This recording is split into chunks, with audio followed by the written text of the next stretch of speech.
Welcome to another episode of the AI Plus Recruiting Podcast. I'm your talent advisor and host, Alex Rojas. And in today's episode, we'll be talking about the rise of AI hiring and how companies and recruiters can win in the new AI talent economy. And today I'm joined by special guest, Sunil Casuba, who is a CEO and founder for Smart Talent AI based in Washington, D.C., which is actually my hometown where I was born and raised. And he'll be bringing us a unique blend of his technical expertise from his roots in cybersecurity to becoming a CEO where he helps companies decode their AI business needs, designs the right AI strategies, and hires the best talent. Now, his journey really reflects a larger shift in what we're seeing in the marketplace as organizations are racing to acquire the best AI talent that's out there. So this conversation is going to include a get battle ready call out to business and talent acquisition leaders, emphasizing the time to adapt to AI is now. The time to invest in AI innovation is now. I'm ready. I'm pumped. I'm excited. Let's discuss.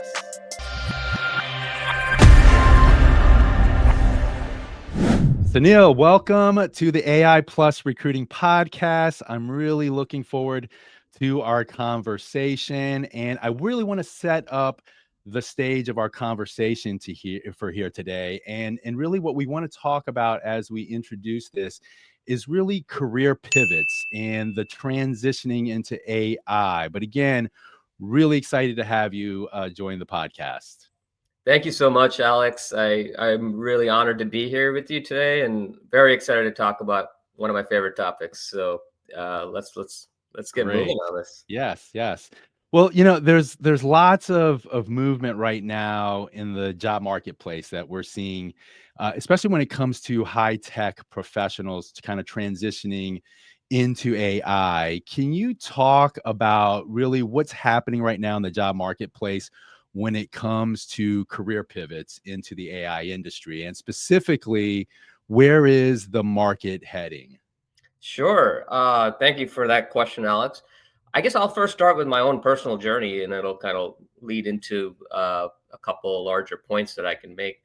So, I myself started in a different industry. I was in government. I was working on counterterrorism and cybersecurity analysis in the national security realm of things a number of years ago. And from there, while I really enjoyed what I was doing and it was very meaningful work, and many people work in that industry today and we need them, I personally wanted to resonate closer with global development and seeing tangible results coming out of some of the U.S. government funded programming in a variety of regions. So while I was working there, did a master's degree on global development, shifted over to working as a program officer and manager on a variety of U.S. government funded programs in a variety of countries. Really enjoyed that work. But what came clear to me, and this is where my pivot to talent acquisition actually specifically went Yes. in that direction. Okay. It was when I was helping manage programs. I realized, and this is very cliche to say, and I totally understand Mhm. this. There's a million great people out there, very talented folks, but Mhm. if we don't have the right people for the right jobs with the right pairing them with the right skill sets, then we're all going to miss out on great opportunities, right? So that's when I decided I want to dedicate my career to talent acquisition, really being that matchmaker between companies and finding people that can connect the dots and really provide meaningful work in a variety of industries. So that's kind of where I went with my career. And then Smart Talent AI was born just a few months ago. AI, of course, is a big hot topic that Mhm. everyone is talking about. And myself included, a few years ago was like, this AI thing, I want to learn a little bit more about it.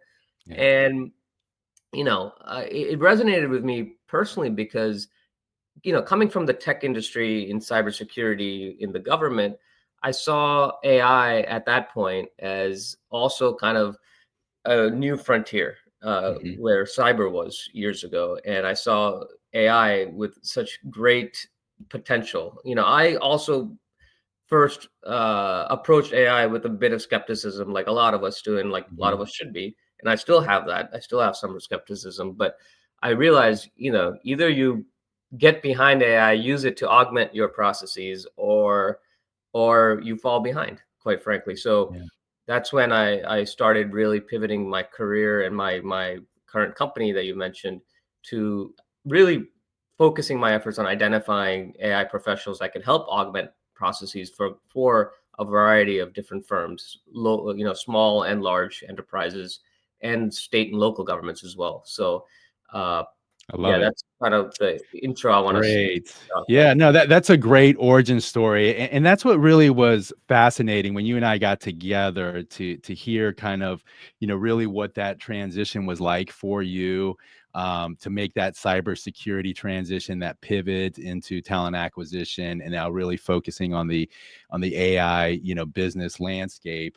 And so, when I think about my 3 decades in recruiting, I look at historic recruiting shifts that I've seen, and I draw a lot of parallels between, sort of the past industry pivots that we've seen. So I can remember the big Y2K mainframe boom when everybody was looking for everybody to Yeah, to fix our computer systems, right? So that was a big boom, and then we kind of went into that telecom frenzy, right? The big yeah, telecom companies out there. Then obviously .com exploded with the .com era, and then we had like this massive surge in data centers being developed, and then kind of came in the cybersecurity realm, and then obviously cloud over the last decade and a half, and so now we've seen over the last really last few years the transition into AI, even though AI has been around for quite some time.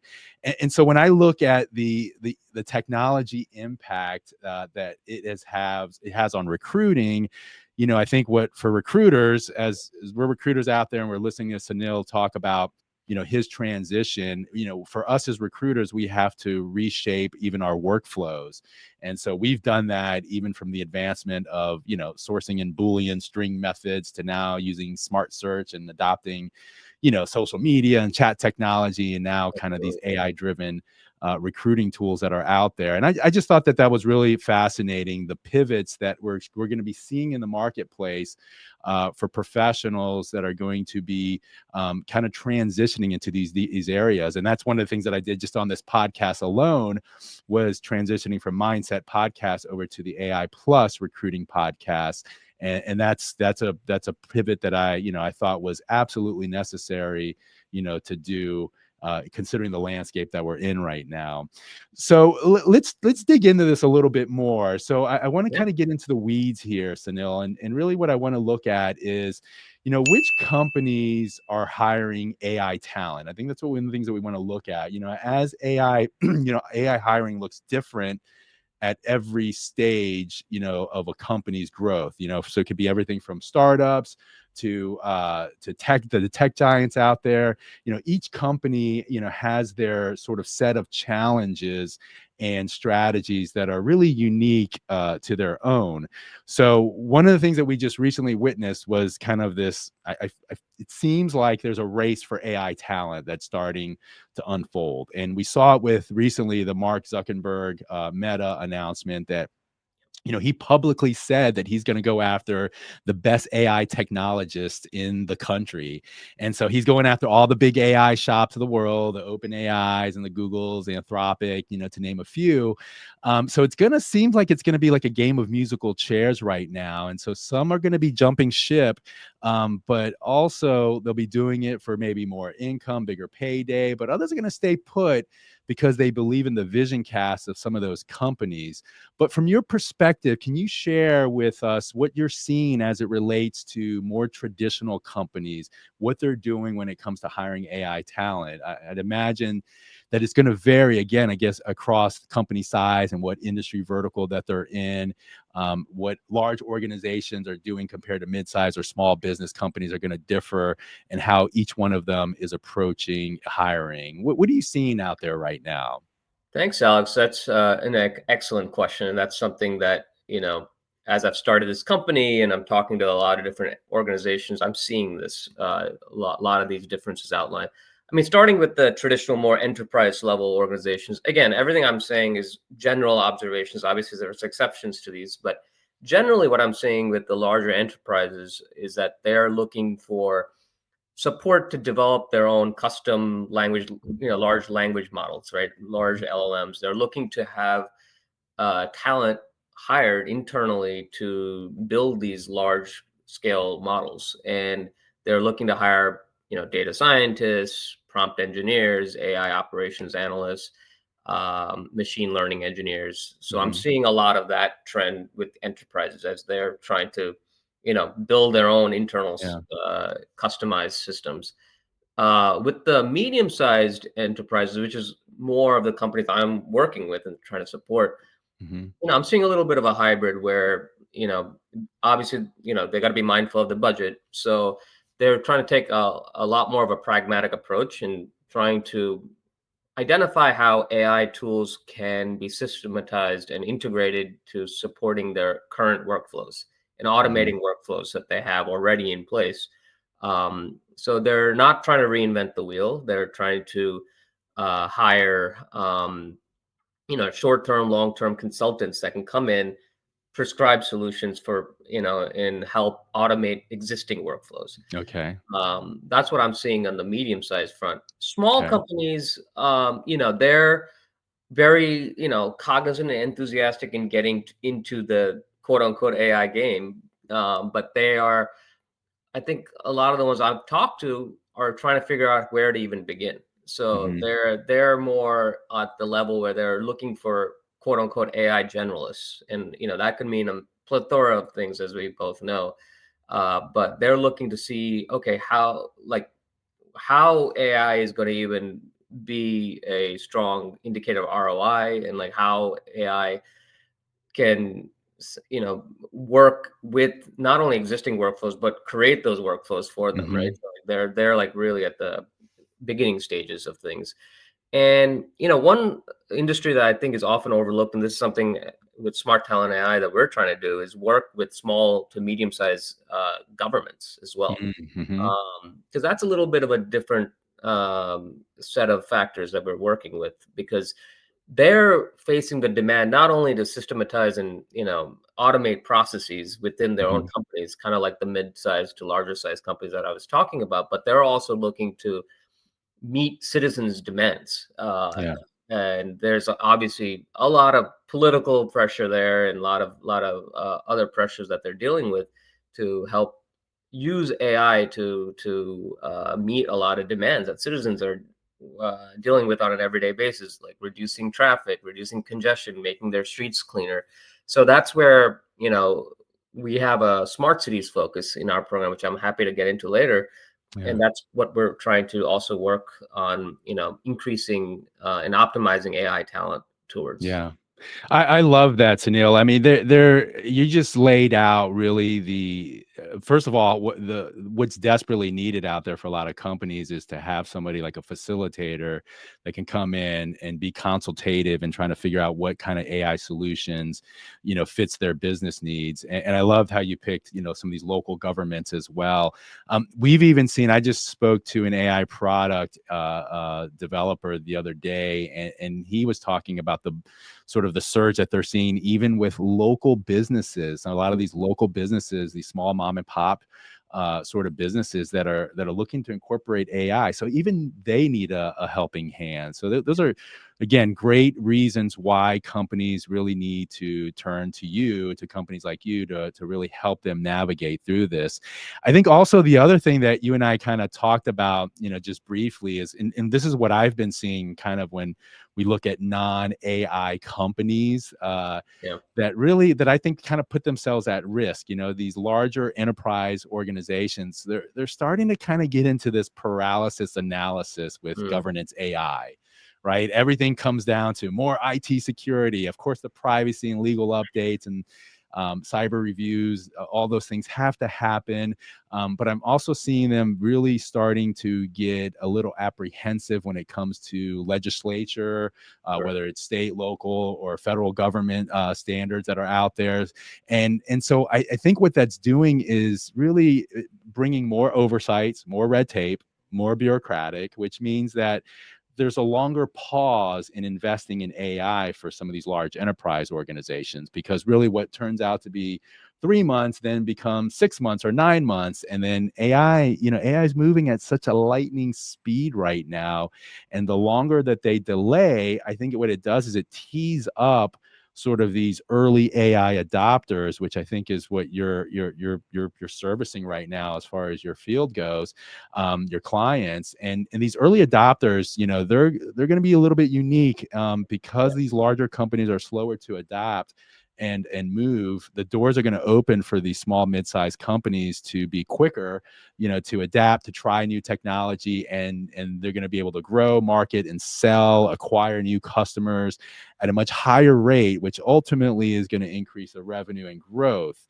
The other thing that I would also mention is, sometimes what I'm seeing out here is some of these larger organizations, they're taking the onus to say, all right, we want to develop some of our own internal AI tools, right? And so then they spend 3 months, 9 months, a year kind of in that stage, and when they could have really outsourced it and really integrated into their landscape. And so there's something to say about external AI product innovation as well. And then the only other thing that I would just add to this, because I think it's really important, is that, many sort of companies right now, they're still trying to figure out, how to incorporate the AI tech stack, and especially within Mm. talent acquisition organizations are still, it seems like they're still infighting when it comes to AI. Is it going to take my job away? No, it's not going to take. Exactly. And it seems like it's just split down the middle. You have one half saying they're not going to take your job away, they are going to take your job away. And I think really what it's doing, it's holding back real innovation for these talent acquisition teams out there, because they're risk adverse. They're not willing to try some of this new AI tech that's happening right now, incorporating it within their recruiting life cycle. And it's really comes down to kind of a lack of a TA leadership and influencing HR or executive leaders within organizations. Any thoughts to that, just to kind of add to that? Absolutely. You hit the nail on the head on a couple of different things. To your last point there, hey, listen, I'll be honest. I was on the same boat couple of years ago when Yeah. AI was being used in talent acquisition. I was like, all right, is my job going to be suddenly obsolete? Like, Yeah. but I quickly realized, you know what, and I kind of indicated this a little earlier in our conversation. AI is going to be, or is a tool that is out there to help augment your processes, not Hmm. take it over. Hmm. And I have strongly become a believer in that. And this is what I tell people literally on an everyday basis. Someone approaches me with this question uh, to some extent, and Yeah. I tell them, listen, like, yes, I think AI might not might. AI will take over a lot of the more daily routine tasks that we Yeah. all as recruiters face, which Yeah. is, who doesn't have a requisition that they're looking at when there's like hundreds and hundreds of applications, right? Yeah. And unfortunately, we all have only the attention span and the time in the day that we can dedicate to, a certain number of those resumes. But are all those resumes getting the time that they deserve with a fresh pair of eyes? Let's be real, probably not. Not Hmm. probably. So this is a good example where I talk about how AI tools can go in, do like a very cursory look at the various applications that you're seeing for a requisition with a fresh pair of eyes every time, and Hmm. screen out candidates that may not hit some of the basic requirements that a position is looking for, right? And then this will then narrow down that list so that a recruiter like myself or like you or someone else can Yeah. then look at it with human eyes, Yeah. with a fresh pair of eyes. So that's just one example of many where I think AI has helped augment recruitment. Um, Great point. Yeah. That's great. Thanks, Anil, for that. And let's get into the next segment because I think this is a good one here, and I'm really curious. And you kind of already teased us with it earlier, but we really want to talk about the supply and demand of AI talent, and I want to get a little bit more granular. One of my pet peeves that I have is just how overgeneralized Mm, AI gets whenever right, it's discussed. So right. I really want to get into this and talk about, what's the pulse in the AI job marketplace.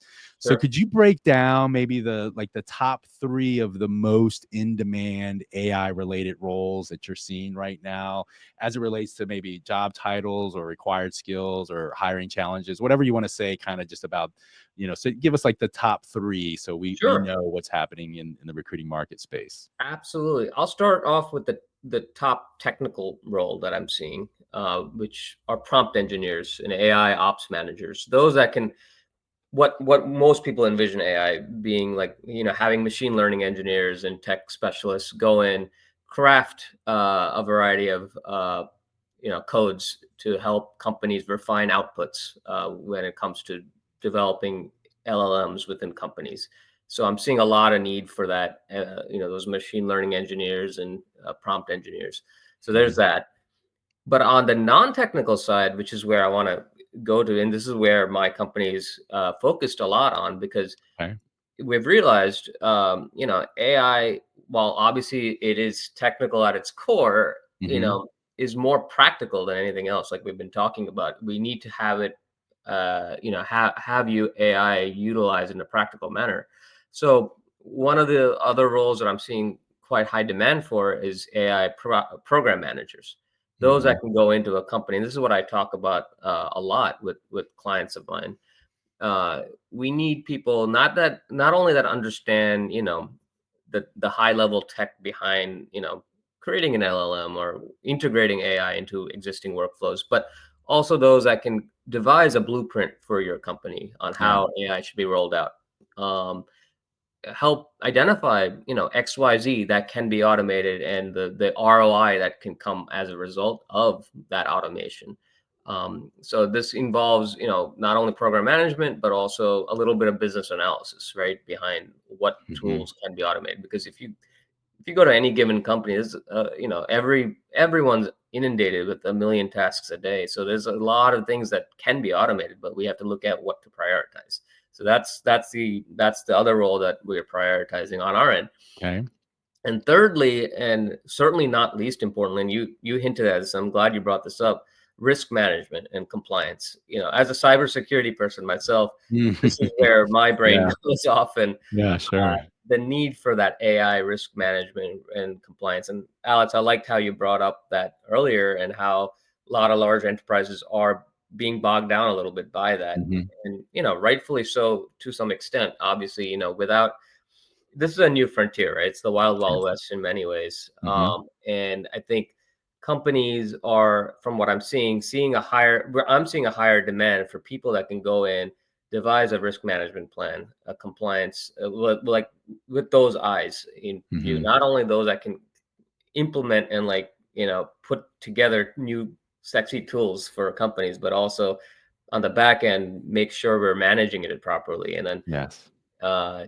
working out scenarios in which, something goes wrong and, we have like a tailored guide as to how to work through those issues that AI might have opened up, including data privacy issues. This is what I'm talking to city leaders often about, Okay.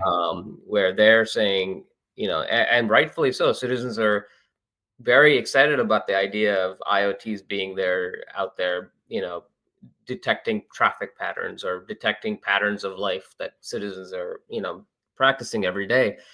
But rightfully so, there are data concerns, right? Like where the data is being stored, who has access to that data.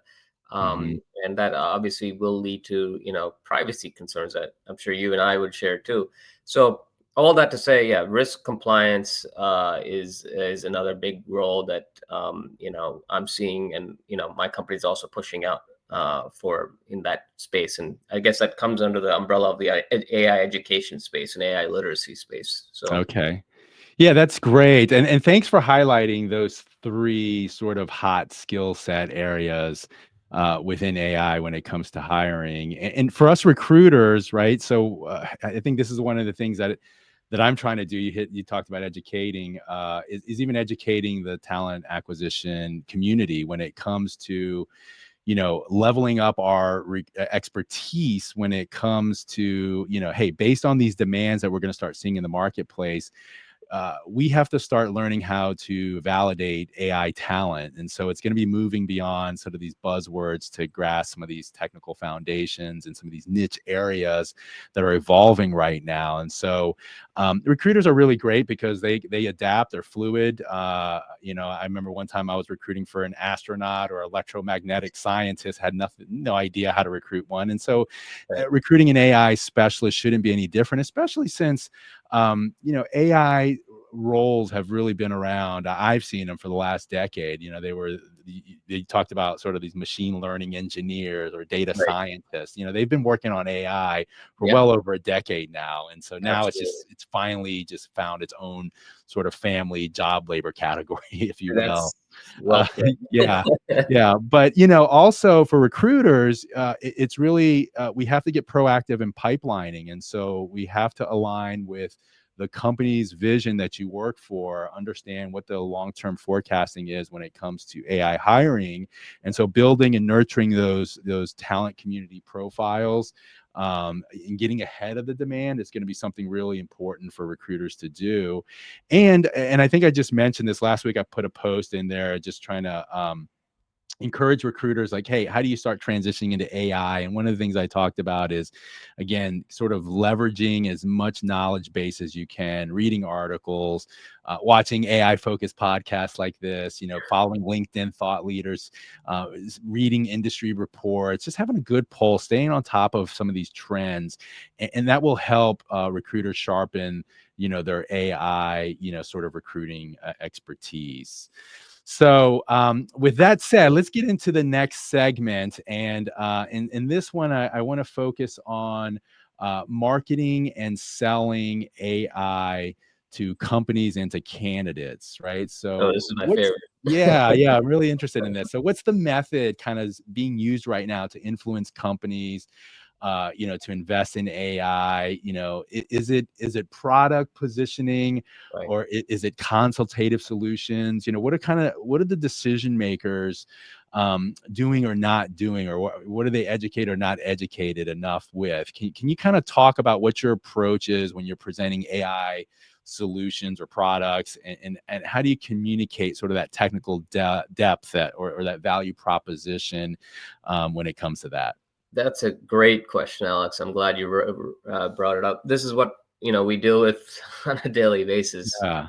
because AI is such a quote unquote. I mean, like you alluded to, and it's true. It's been around. It's not like Mhm. it's like just born Yeah. yesterday. But I think what it is I think a lot of business leaders are now realizing the pragmatic solutions that can be brought out using AI, right? Mhm. And but they don't understand, you know, there's aura of controversy over it, right? Like you alluded to, like risk and compliance and data privacy issues and other issues that are like, but they also realize there is quite a bit of promise and you know profit margins that could be made using AI and to automate processes. So, but there's also a lot of pushback with individuals fearing that they're going to lose their jobs or they're Mhm. versus. So that leads to what I would say is when I talk to business leaders and I come across a lot of people that I approach saying, okay, why do I need this? Like, why do I need someone to come in and like help automate my processes? Things are Mhm. going fine. I don't want to lose my job. I mean, these are the types of questions and pushback comments I routinely get. Um, so this is where the challenge rises for me and like people in my company, which is explaining, yes, AI will, you know, certainly change the daily life of all of our employees, but um, this is how it's going to make it better for everyone. Like instead Mhm. of focusing on like I'll take the recruitment example I said earlier, where instead of recruiters spending hours upon hours looking at resumes, what if they had a lot of time back in their days to look Yeah. at resumes that are certainly ones associated with individuals that can potentially be strong candidates, and start with a fresh pair of eyes on like seeing where those that short list of candidates can actually fit into the company versus spending half the energy on just weeding out candidates that may not fit the company culture. Hmm. So I think there's a lot of that where you have to kind of put things into terms of their own companies and provide examples of how AI can actually help augment processes versus take over processes, Yeah. and take it over in a nefarious way, which is why a lot of business leaders are working with or like afraid of. So I think that's the challenge that I'm facing when I go to business leaders and Yeah. when I'm trying to quote unquote sell AI talent. Hmm. That's the conversation I have to have initially, just like why it is that it's important that AI should be on your radar, and like why Yeah. Yeah. professionals like have to sell them like what the ROI can potentially be and what Sure. it is. Um, Yeah, yeah, and that's a great point because I evaluate probably me and my team. We evaluate probably over 100 demos and products per year, and we've been doing yeah, that consistently. And what needs to happen from a recruiter's perspective is there needs to be a way that you structured a lot of these AI tools when it comes to evaluating the tools, because the mm, AI products are really flooding the marketplace right now. And so recruiters and right, talent acquisition leaders, they have to create sort of these systems.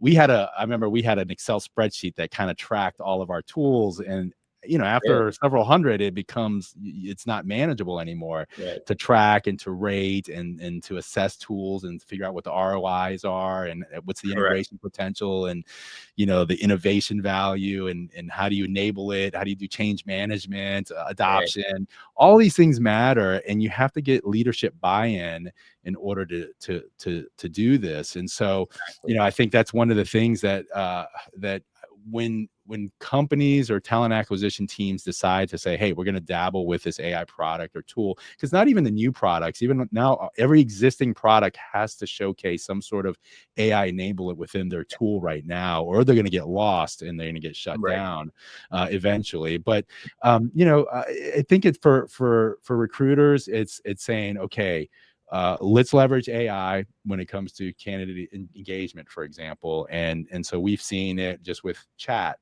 being able to kind of make it in the forefront for engaging candidates. I'm seeing it right now with voice assistants, voice yep, agents out there that are communicating. There's automated outreach. There's dynamic career sites now that are going to have AI elements to it. And that's going to really create a modern and sort of what I say, and more innovative image. And I right, think what that does is it's going to differentiate that company. So when the talent market comes to your company, they want to see, is there an AI, sort of overlay within your company? How innovative absolutely, are you? And that's going to be attractive to talent. And companies right, that aren't going to do that are going to feel very old fashioned, so to speak. correct, Well, Sunil, as we kind of close this podcast, I want to leave a little bit something more for the recruiters. So when yep, it comes to um, recruiter relevance in the AI economy, what's kind of the mindset or skill set you think is required for recruiters to thrive kind of in this new, tech driven era? Can you kind of just share, yeah. some advice for recruiters that are considering specializing in AI, and what do they need to do to kind of stay relevant, lessons maybe that you've seen as far as your own path as well? Sure, that's an excellent question. I would say definitely humanizing, the process. I mean, that's very cliche, so I'll talk a little bit more about what I mean by that. I think, you know, while AI does an excellent job with, identifying patterns and, skill sets in candidates based on, the way resumes are written, for example, Hmm. end of the day, we all know resume is a resume, but you don't get to know someone and they're fit for a company until you speak to them, right? So that's where I think I would say to recruiters, and this is what I remind myself of every day: you need to re-emphasize to hiring managers that at the end of the day, it's still a human at the end of the day from point A to point Z that's taking a candidate through the recruitment process, right? So a candidate will only feel warm to a company if they've had a pleasant experience with a human behind the process, like Mhm. going from point A to point Z.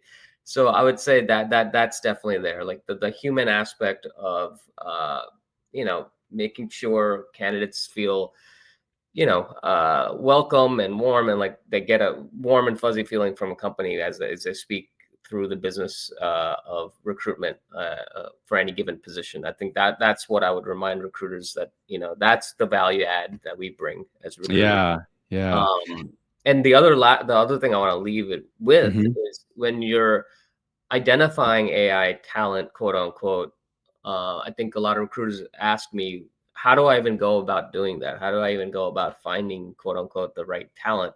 Mhm. Obviously, you know, LinkedIn and all these tools are amazing tools online.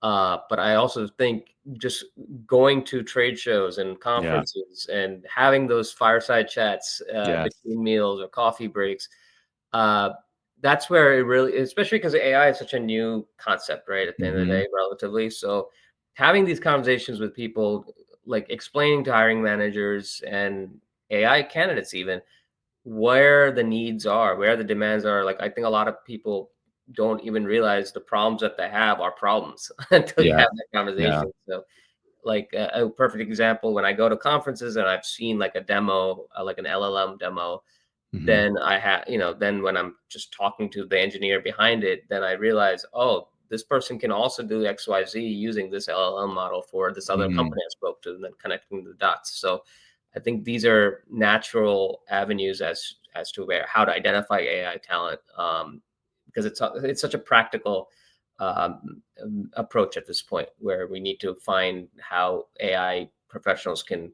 help amplify processes for companies. If that Yes. makes sense. I love that, Sunil. I really do, because I think what I kind of envision, or I think what AI is gonna force recruiters to do again is get out there and be part of a community. Because I think for the last decade, recruiters have been behind the scenes, very virtual, only need to get out there when they need to. But Yeah, AI is going to force recruiters, and companies need to invest their recruiters in going out there and building more of a community, yeah, and go to some of these more AI focused conferences, trade shows, as you mentioned, be part of some of these workshops online or in person.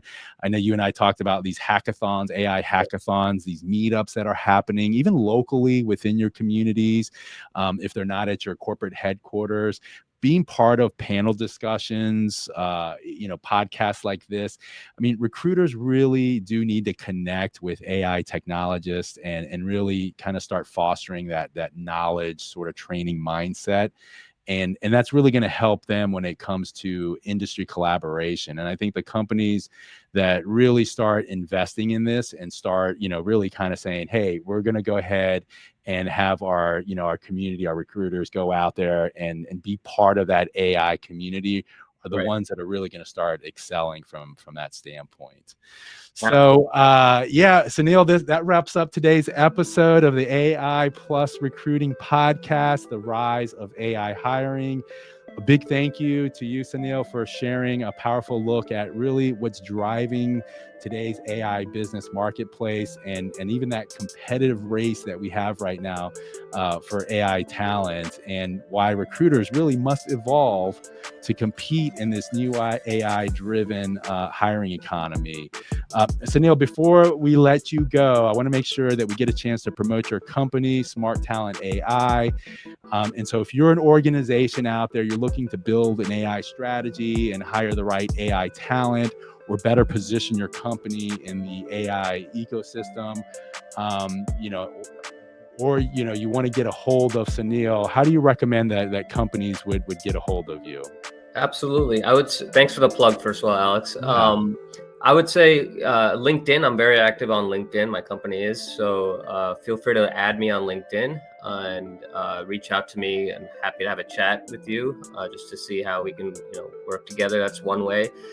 We have a website, www.smarttalentai.com. So definitely go there as well. You can see a little bit more about what we're doing and just an overview of that. So those are the two ways I would suggest you connect with me.